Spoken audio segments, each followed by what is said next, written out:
magnitude 7.4 earthquake hit Taiwan on April 3rd, 2024, killing 18 people and injuring over 1,000. For those who know what Taiwan went through just 25 years earlier, it is no surprise that this wasn't a bigger tragedy.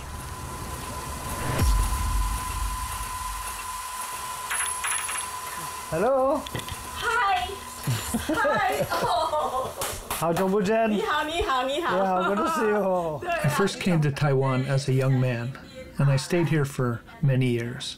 Some of the memories I have from over 2 decades ago are long gone. Some remain, like this photo lab that I've not been back to in almost a decade. It's strange that something so common just yesterday is now a rarity. But I'm not back here for nostalgia. There are things I want to remember, no matter how difficult those memories can be. At 1:47 a.m. on September 21st, 1999, Taiwan was awakened to the sound of collapsing buildings as a magnitude 7.6 earthquake ripped through the island. In less than 24 hours after nature's deadly strike near the Nantou County town of Jiji in central Taiwan, nearly 2,000 people died, with thousands more injured. The aftershocks continued to devastate the island's cities for days to come afterwards. It was one of Taiwan's most serious humanitarian crises.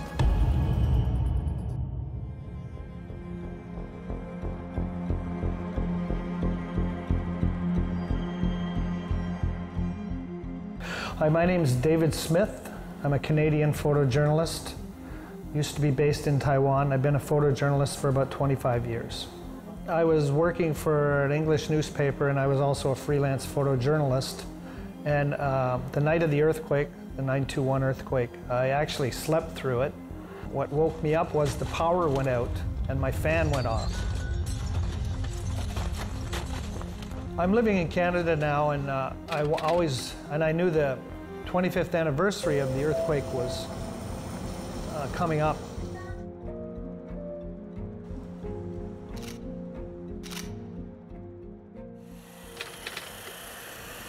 What I saw during my coverage of the 9/21 earthquake moved me deeply.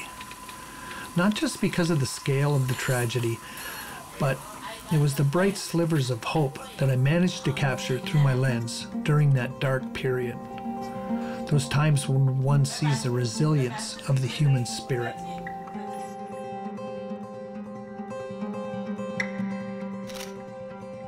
I got 3 photos from the 9/21 earthquake. One of them was of the earthquake baby from Nantou, and she should be almost 25 years old now. Also the rescue guy in Guguan. Would it be possible to find the specific people in my photos? To me, they were the faces of hope amidst a horror that devastated over 100,000 buildings across Taiwan, causing immense suffering. Yet, that experience must have allowed Taiwan to stand tall when an even larger earthquake hit the island on 3rd of April 2024. After all, what happened in 1999 was a cataclysmic event that shook the very core of the Taiwanese people. My editor called me from the paper and told me about a hotel building they heard collapsed in the Songshan area. So I got on my scooter and headed over there. It almost looked like a movie set. There was lights everywhere. It looked like a lot of people were being rescued. There was a lot of smoke, and people were handing out masks. And for quite a while, these firemen, they were on construction cranes, and they were rescuing people in and out. And I noticed there was one lady, and the firefighter, he put his coat over her to keep her warm, and maybe to be more modest, because she had like night clothes on, I think. And I pressed the button right then.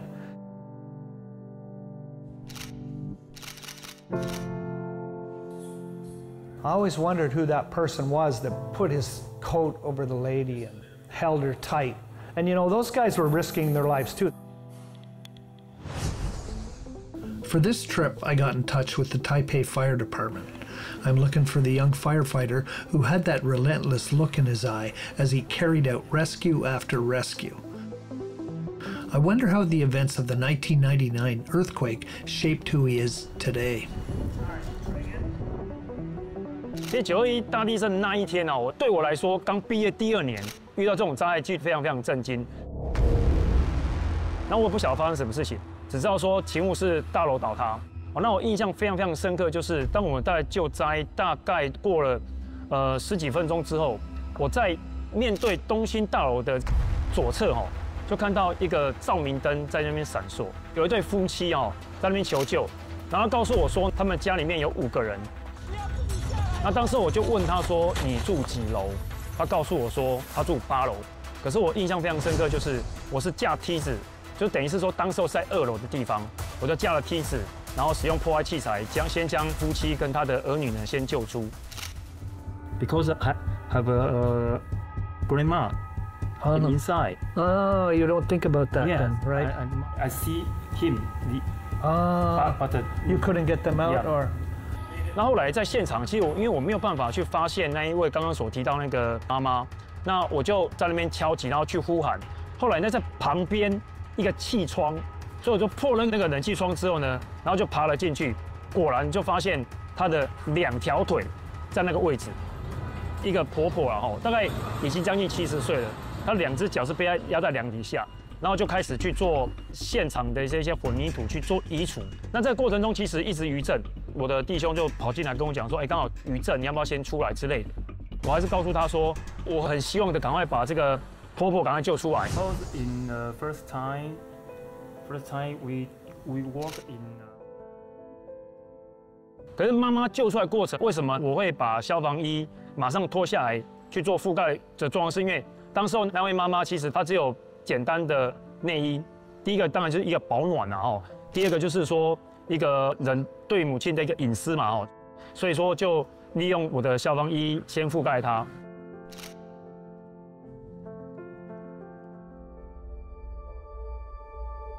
当下我们台湾其实并没有地震倒塌的救援设备，在那当下我们都是很土法的方式人员直接爬入进去，这个物品移除之后尽速把人员救出。921之后，其实隔年的921，我们也成立了台北市搜救队，也成为我们国内第一支是针对于地震建筑倒塌来抢救的一个单位。其实921大地震之后，我个人对于整个灾害抢救上面就有一个非常深的一个烙印存在，就是说我们能不能做得更好？那一张照片其实也是 push 我未来。在对于我这个消防工作来说，一直努力成长，一直不断支持我的一个标的这样子。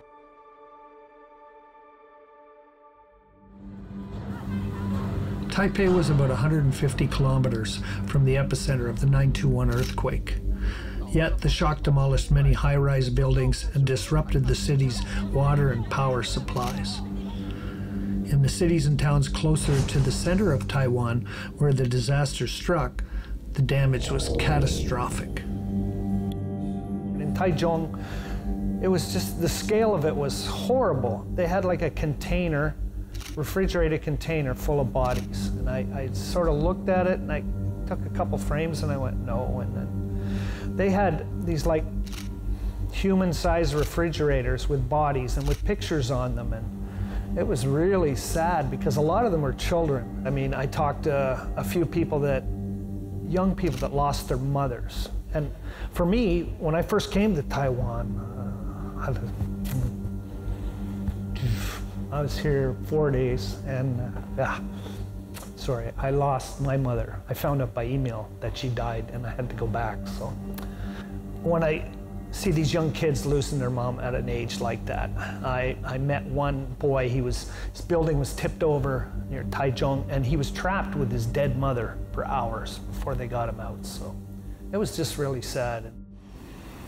Yet even amidst all the death and destruction, there were silver linings that pierced through the gloom. One of the correspondents who covered the disaster with me was a witness to the humanity we uncovered. 一个小事情，我下个礼拜跟那个 ABI Hey, young fella. Hey, Wow, long time no see. Yeah, how you doing? Good. Wow. Good. My name is Doug Habecker, and I'm currently the co-publisher of Compass magazine in Taichung. But at the time, in 1999, I was the Central Taiwan Bureau Supervisor and reporter for the Taiwan News. Well, I'm a late night person, so I tend to go to bed very late. And on 9/21 that morning, around 1:50 in the morning, suddenly it was funny, the lights started flickering, and then suddenly I thought, is there a power outage or what's going on? And then suddenly everything went black and the whole place started shaking. So what is it that what are your plans for your visit here in Taichung? Maybe we'll go to the Earthquake Museum. Right. Have you been to the Refresh museum? memories. Yeah, a few years ago. I just remember going there right after the earthquake and seeing that running track. Yeah, the track. Yeah, it's amazing that they've preserved that.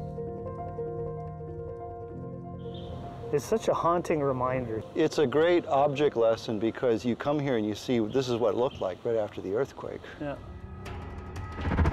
To go back a little bit, right after this earthquake happened, I was the only foreign reporter based in Taichung. There was nobody else. I mean, of course, the story was everywhere, but the damage, the most significant damage in terms of buildings falling down and casualties was not actually in downtown Taichung, but it was kind of on the outskirts. Well, I still remember the very first day I went to Fengyuan, which was not too far away, and immediately there you could see where the fault line had actually lifted up. The ground had risen up to 3 meters. The buildings had all fallen down and collapsed. Nothing could stay up in that.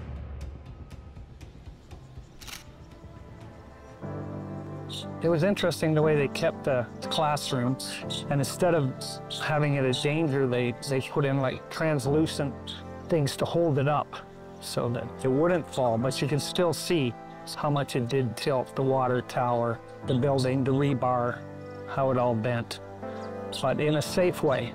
So it was just the way they reinforced it. Yeah, most people would probably knock it down and just bulldoze it, forget about it, but it's actually a really valuable resource to keep that way.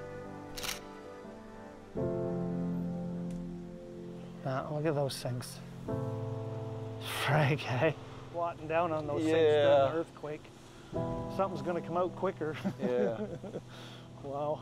And I remember them pulling bodies out of the rubble because they were, this had just happened. And so, unfortunately, where these buildings had collapsed, a good number of people had been killed.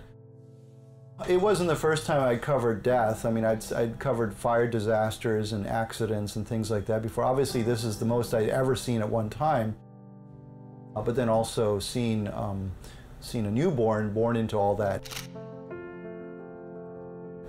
terrible tragedy, a new life coming in. It's something that makes you stop and think a lot. Susan Thompson, I remember she was the mother of some students at Morrison Academy, which is the American school in Taichung. I'd always thought I would go to Africa as a missionary. Then when my husband and I were married, Taiwan just popped out at us. It was in 1988 when we first arrived. We fell in love with the Taiwanese people. We were in Tainan when it hit, and I realized, wow, this is a big earthquake. The mission contacted us and asked us if we would go with a team to do some relief work. And so we jumped in to do whatever we could do. And I had never seen anything that terrible in my life. Just the devastation that was there was just heart-wrenching. In the immediate aftermath of the 9/21 disaster, over 700 volunteers from 21 countries from around the world rushed in to help with the rescue work. This included aid workers from the US, France, Singapore, and even Russia. The infant girl I photographed, however, was in a remote village close to the epicenter of the earthquake, inaccessible to many of these international teams. We were sleeping on the soccer field that was right below the hospital there. And then my husband and I were just getting up out of our tents on the soccer field when the 6.8, they called it aftershock, happened, and we literally saw the ground raise up and down like waves of an ocean.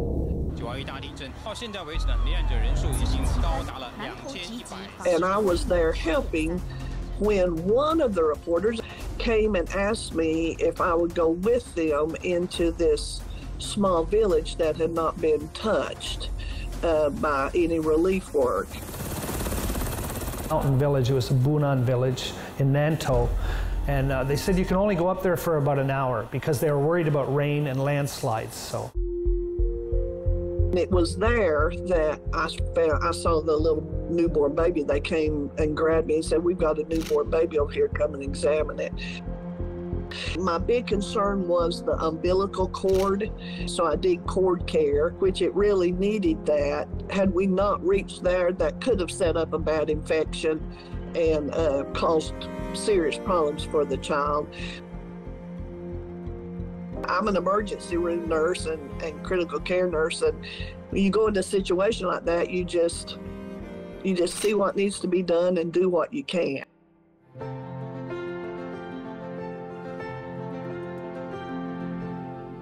Thought it would be really cool if we could find out this baby, like 25 years later, is this baby still alive?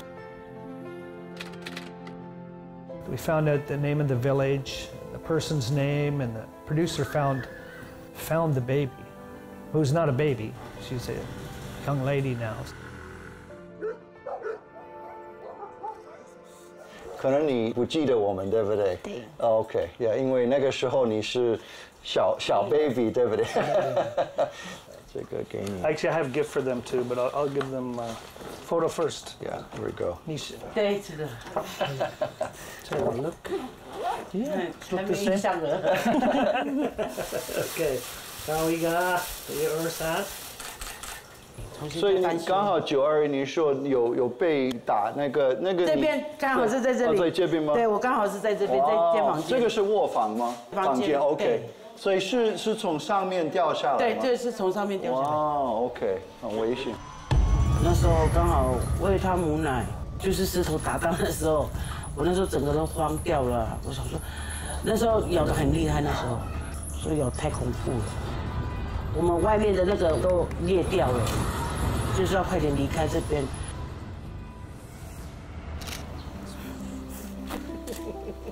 Does it rain much?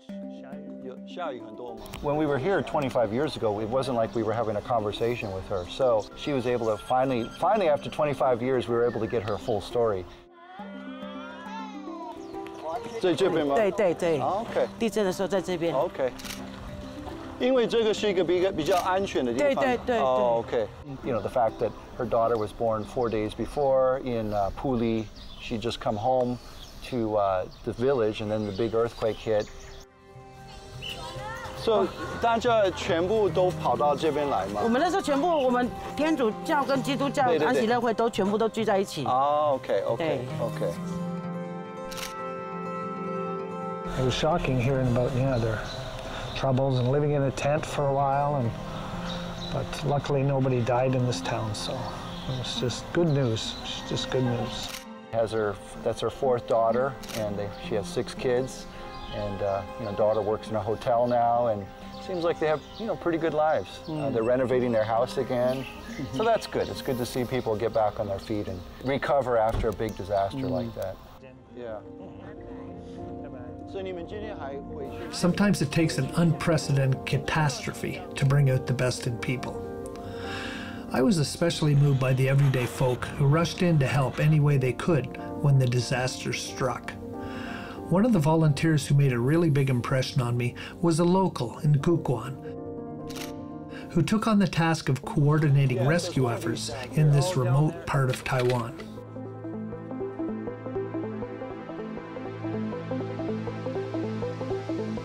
我叫李承信德，我是搜救队员、特约记者，也是果农。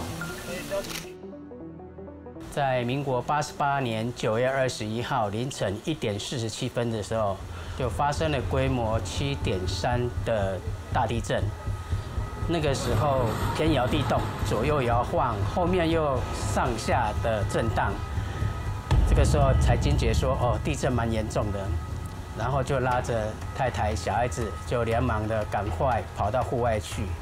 这个时候就已经看见有许多人已经在户外面拿着手电筒到处在照，四面就一直在落石啊，一直是烟雾弥漫这样子。然后第二天早上起来的时候，车子上面都覆盖了一层很厚的灰尘。好像25年前呢，也有这个。有，25年前我们这边就当做前进指挥所的地方啊，那我们装备器材全部都摆在这边，一些救难物资也都在这边。你们古关人大概有几位帮忙这个事？那个时候常常出勤的大概有20-20位，那当然也有包含一些从外地进来帮忙的兄弟。OK。从你啊，你，OK。那这个就是我那个时候是我担任大队长，对，就是负责这次的地震的一些灾害任务指派。那我的队员进入山区执行搜索的时候，只有可以用无线电来联络。那个时候的手机还没有很方便，而且当初都已经没有电了，对，所以说一些无线基地台都没办法使用。所以说最大的通讯就是用我们的无线电。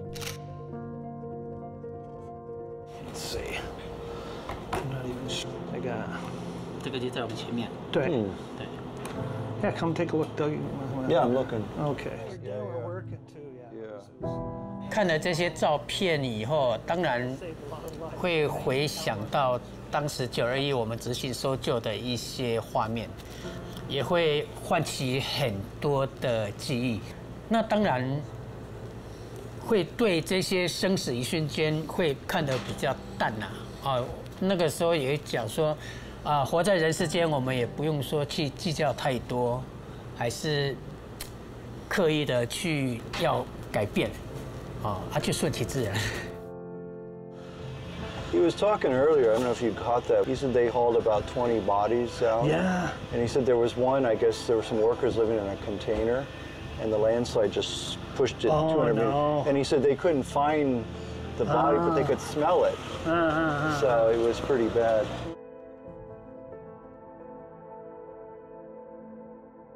以前这边整个都摊下来啊。对。对。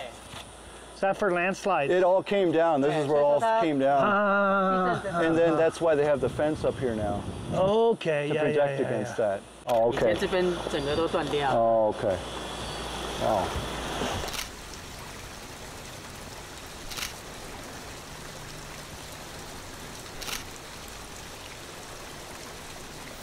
This looks nice today. Yeah. Nice and beautiful. 漂亮。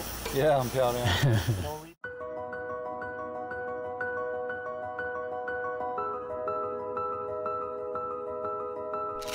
My work is both a privilege and a blessing. Being able to capture the moments where we can affirm our faith in humanity by bearing witness to the courage that even the most ordinary person can display under fire. As much as they tell me how my photos remind them of who they need to be, in the same way, they also inspire me to be more of a man than I think I can be.